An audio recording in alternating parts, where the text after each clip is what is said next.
Now the latest on fracking, that new oil and gas drilling technique we've been tracking for you here on 2 News.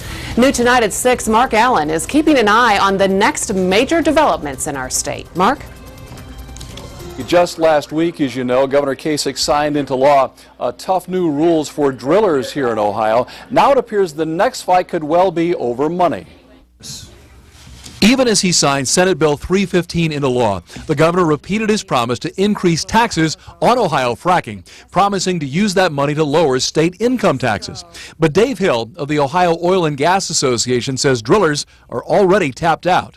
In 2010, we doubled the severance tax on oil, what we paid prior to 2010 under Senate Bill 165. So we, as an oil and gas industry, we just had a doubling of our tax.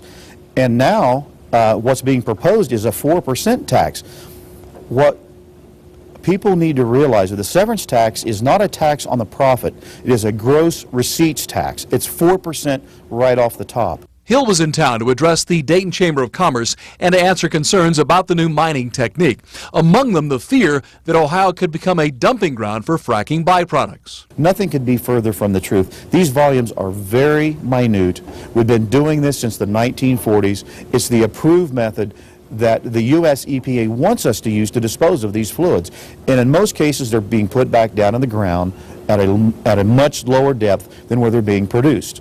Hill says fracking in Ohio could produce not just oil and gas, but 200,000 new jobs in the next 4 years and more than $1 billion in additional tax revenue that would solve the governor's problem, unless, he says, the industry is taxed into going elsewhere. The people of Ohio should feel very comfortable in the fact that we now have some of the toughest regulations in the United States as it pertains to well construction, frack disclosure, and protecting the groundwater.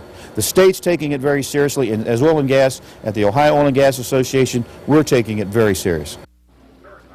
Now, Republicans in the Ohio House said they plan to revisit the governor's tax plan after the election, but before the session ends in December, setting up a likely fight now between lawmakers, the governor, and the oil and gas industry itself. And of course, we will keep you posted. Reporting live, I'm Mark Allen, 2 News.